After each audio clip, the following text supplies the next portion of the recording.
మీ యొక్క నెలవారీ జీతం 70,000 కన్నా తక్కువ వస్తుంది. అయితే ఇటువంటి పరిస్థితుల్లో ఎటువంటి క్రెడిట్ కార్డ్ మనకి సరిపోతుంది అని అంటే ఎక్కువగా తిరిగే వాళ్ళకైతే 2 రకాల credit cards. Indian Oil, titanium, Citi bank card.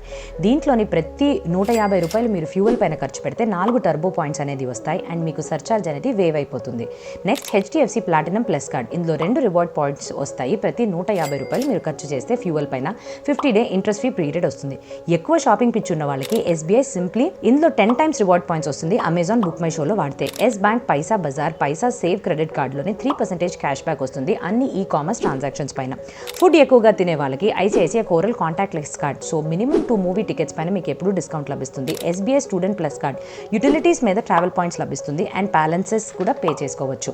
Credit కార్డ్ని మొదలు పెట్టే వాళ్ళకైతే standard chartered platinum reward cards తీసుకోవచ్చు. యాన్యువల్ ఫీజు లేదు. రివార్డ్ పాయింట్ 60 డేస్కి వస్తుంటుంది.